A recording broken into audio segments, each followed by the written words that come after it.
막상 투자를 해서 공사를 하고 나서 된 모습을 보니까 이제 생각보다 할만하시죠. 그렇게 또 뭐 어렵게 생각할 필요 없습니다.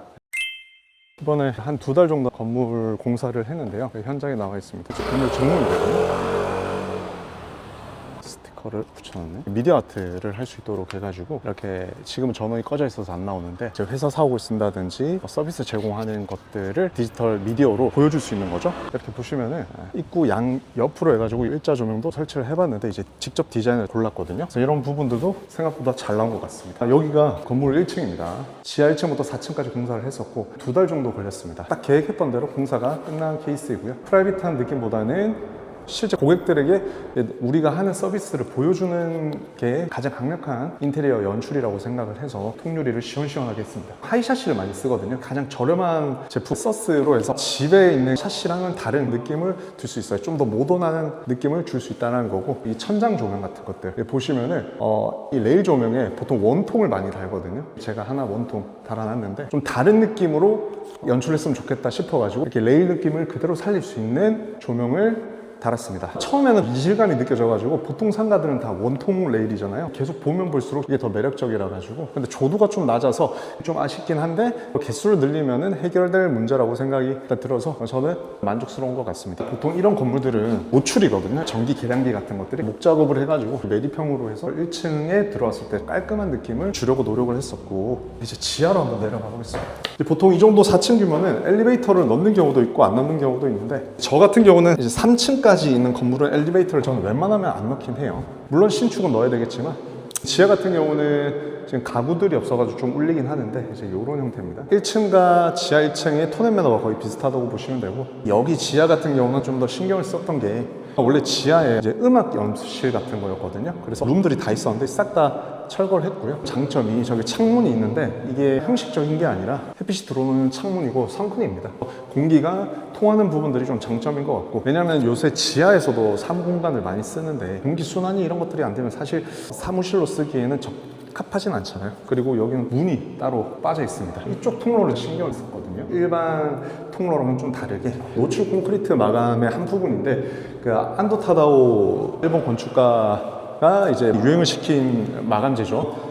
뮤지엄상 같은 데 가보시면은 그런 질감들을 느낄 수 있습니다. 지하 통로를 따로 만들었고요. 이쪽 지하도 환기가 통로가 되고, 저쪽 성큰도 되고, 그리고 정문으로 내려오는 곳도 환기가 되니까 이 지하는 실제 사무실을 쓸 수 있는 공간이다라는 것들을 고민을 했습니다. 그리고 층마다 이렇게 창문을 다 냈고요. 제가 좀 개인적으로 환기에 좀 진심입니다. 자, 그리고 이제 2층에 올라가 볼게요. 자, 일반적으로 계단인데 모던하게 인테리어를 하긴 했지만 좀 삭막한 느낌이 들어서, 위에 보시면은 이 조명 같은 경우도 디자인을 선택해서 이게 움직일 수 있는 조명을 설치해가지고, 서스는 이제 자석이 안 붙는데 이제 자석판을 뒤에 대가지고 자석이 붙어서 이렇게 공지를 할 수 있도록 해놨습니다. 우리가 제공하는 서비스 같은 것들을 부착을 해놓으면 더 생동감 있게 지나다니면서 그런 공간을 이용을 할 수 있으니까요. 그런 부분까지 고려를 했고요. 그리고 저희가 이제 층마다 동일하게 이렇게 강화도를 넣었는데 10mm 두께를 넣었습니다. 보통 10, 12 정도를 많이 쓰는데 내부니까 단열 부분에서 크게 고려를 안 해도 되기 때문에 적합한 10mm를 썼었고, 손잡이 같은 경우도 원목으로 썼거든요. 보통 금속이 예쁘긴 한데 정전기 나는 걸 싫어해가지고 내부 컬러가 그레이가 메인이고 포인트가 블랙이잖아요. 손잡이까지 금속으로 들어간다면 조금 이제 좀 칙칙할 것 같아요. 그리고 천장 보시면 이렇게 한 바퀴 둘렀습니다. 좀 과감하게 레일을 설치해봤는데 생각했던 것보다 깔끔하게 나온 것 같습니다. 그리고 이제 룸도 있고요. 같은 자재와 같은 컬러로 진행을 했었습니다. 이것도 골라서 샀는데요. 요즘 많이 나오는 거는 이제 테두리가 이제 블랙 테두리에 그레이로 포인트를 주는 제품들이 많이 나오거든요. 저 같은 경우는 스위치나 콘센트에 포인트를 줄 건 아니기 때문에 그냥 모던하게 제가 원하는 컬러의 무난한 색상으로 시공을 했었습니다. 콘센트 같은 거, 이런 거 만약에 인테리어 업체에 다 맡기면은 제가 원하는 연출이 안 나올 가능성이 높습니다. 3층으로 올라가 보겠습니다. 자, 여기 창문 당연히 있고요. 저 환기 벌써 3층이잖아요. 그래서 제가 보통 3층까지 주력으로 쓰는 건물에는 엘리베이터를 넣는 것보다 안 넣는 게 이득이 더 많다라고 저는 보통 생각을 합니다. 물론 그 층고 높이라든지 대지 평수나 연면적이나 여러 가지 상황에 따라서 좀 다르긴 한데 여기 3층인데 비슷하죠? 거의 다 비슷하게 잡았습니다. 그냥. 여기도 마찬가지로 틀 부분에서 신경을 썼어요. 보통 페인트를 많이 바르거든요. 근데 이거 다 서스 제품으로 해서 블랙 헤어 라인으로 그대로 나온 제품입니다. 이 외부에 이제 테라스도 있는데 이제 이렇게 보시면은 징크 마감을 했습니다. 이제 마지막 층은 징크 마감으로 해가지고 밋밋함에서 포인트를 줬습니다. 이 컬러가 올해 나온 컬러라서 시도해봤는데 생각보다 컬러가 괜찮더라고요. 일반 징크 블랙보다 좀 더 다크하지만 빈티지한 컬러입니다. 마지막 층 4층인데 정상적인 4층이 아니고 옥탑방이지만 또 옥탑방 같지 않은 뭐 그런 층수거든요. 이게 인테리어를 안 했을 때는 층고도 좀 낮고 애매하더라고요. 이 공간을 어떻게 살려야 될지에 대한 고민을 2주 정도 했는데도 이제 매일매일 생각이 바뀌더라고요. 그렇게 하다가 생각을 한 게 안쪽에 보시면은 층고가 낮잖아요.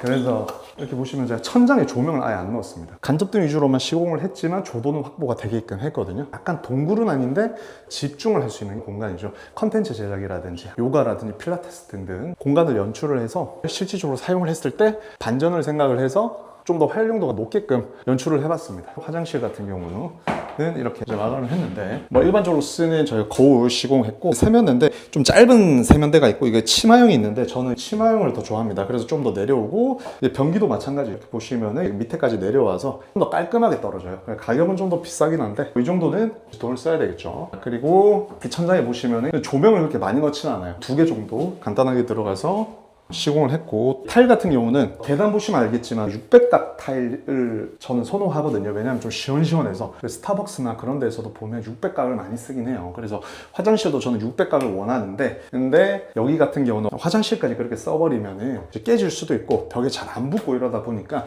보통은 옆면은 300, 600각 들어가고 그 다음에 바닥은 300각짜리 많이 시공을 하는 편입니다. 유가 이 주변을 600각으로 하면 타일이 많이 잘려야 되고 로스율이 높겠죠.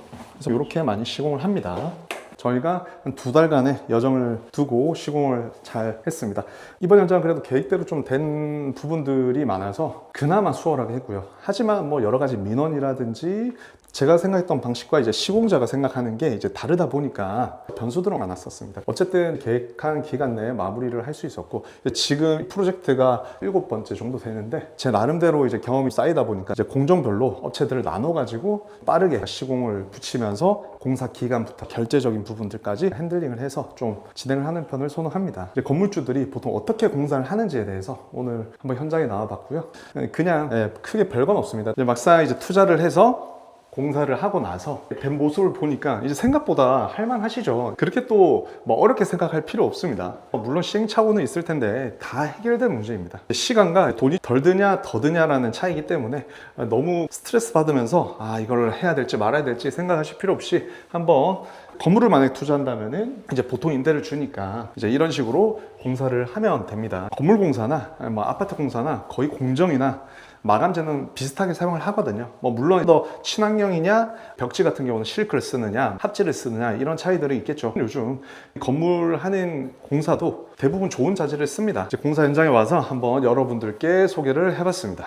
저도 부족한 점이 많기 때문에 이제 이렇게 계속 하나하나씩 프로젝트를 하면서 여러분들과 공부를 해서 더 행복한 부자가 되기 위해서 노력을 하겠습니다. 제가 공정별로 나눠서 하다 보니까 이렇게 좀 남을 수도 있어요. 이런 것들은 제가 또 정리를 해야겠죠. 이제 보통 이런 거는 제가 썼던 조명들, 이제 레일 조명들 좀 남아 있고, 그리고 이거 주차 금지 또 있고, 남은 페인트. 이게 왜냐면은 저희가 하다가 보수를 해야 되잖아요. 그래서 이런 것들 보수할 수 있도록 무조건 꼭 남겨달라고 제가 합니다. 이런 것들은 저희가 조명들, 이제 3.5인치 이제 천장 다운라이트죠. 이런 것들도 있고, 그렇게 해서 영상은 마무리하도록 하겠습니다.